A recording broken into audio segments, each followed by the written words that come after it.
یہ میرا کلام ذرا بڑوں سے ہے، بڑوں سے۔ ابا جی کو چاہیے بچہ جتنی غلطی کرے نا اتنا ہی ڈانٹے، وہ پھر 6 ہفتے نہ ڈانٹنا شروع کر دے۔ استاد صاحب کو چاہیے کہ جتنی بچے کی کمزوری ہے نا، مجھے پتہ ہے سب سے زیادہ کس بات سے تکلیف ہوتی ہے۔ آپ کے بچے نے غلطی کی ہے، آپ اپنے بچے کو ڈانٹ لیں، سمجھا لیں، آپ کسی اور کے سامنے اس کی تذلیل کبھی نہ کریں، یہ زیادتی والی بات ہے۔ آپ اسے رسوا نہ کریں، بتائیں کسی ایسے شخص کو جس سے آپ کو امید ہے کہ آپ کو مشورہ دے گا یا اسے سمجھائے گا، لیکن گلی گلی کھڑے ہو کے اپنے آپ کو مظلوم ثابت کرنے کے لیے اس کی توہین نہ کریں، یہ انداز درست نہیں ہے۔ اس سے بچوں کی انسلٹ ہوتی ہے، وہ کمزور پڑ جاتے ہیں۔ ہر جگہ رونا رونا میرے بچے اچھے نہیں، میں بڑا پریشان، کیا بات کر رہے ہیں آپ؟ یہ بچہ تو آپ کی کمائی ہے، اساس ہے، حسن ہے، نسل ہے، اصل ہے، اور اس قدر زیادہ تکلیف دینا، جگہ جگہ شکایتیں، جگہ جگہ باتیں۔ ہمارے بچے ہمارے ہیں نا، تو ان کی عزت کس کی ہے؟ کیوں ہم گلی گلی اپنے بچوں کی رسوائی کرتے ہیں؟ کیوں کمزوریاں؟ اور جن کو ہم خیر خواہ سمجھ کے بتا رہے ہوتے ہیں نا، وہ آگے جا کے مزے لے لے کے بتاتے ہیں، تو نقصان کس کا ہوا؟ ہمارا، ہمارے قبیلے کا، ہمارے گھر کا۔ یہ دیکھیے ذرا، حضرت عمر رضی اللہ تعالیٰ عنہ مزاج کے لحاظ سے سخت ہیں۔ ایک نوجوان آیا، اس نے آ کے رونا۔ یہ پہلو آپ نے ضرور یاد رکھنا ہے میرے سیدنا فاروق اعظم کا، ہمارے امام، ہمارے قائد، ہمارے لیڈر، رہنما، مقتدا حضرت فاروق اعظم رضی اللہ۔ یہ انداز ضرور یاد رکھیے گا۔ حضرت عمر فاروق کا یہ طبقات ابن سعد میں موجود ہے۔ نوجوان آیا اور آ کے رو ہی پڑا۔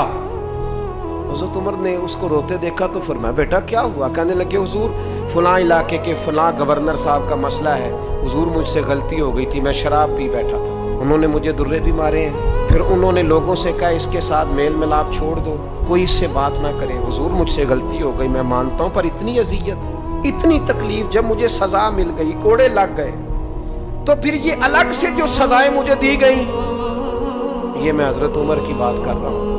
میں نے جب یہ پڑھا تھا تو میں رو پڑا تھا۔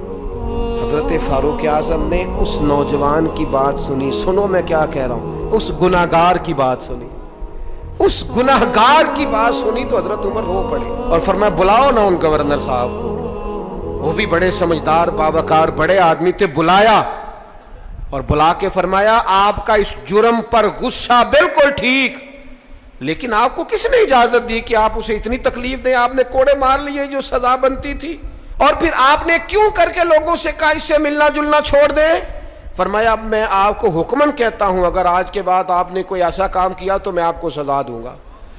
فرمانے لگے آپ نے کہا تھا نا لوگ ان سے ملے جلے نہ، فرمایا اب آپ ہی لوگوں سے کہیں ان سے ملاقات شروع کریں۔ جب انہوں نے توبہ کر لی، اپنا گناہ مان لیا، جب اقرار کر لیا، معافی مانگ لی، اب سزا کا کیا معنی ہوا؟ اب تکلیف کا کیا معنی ہوا؟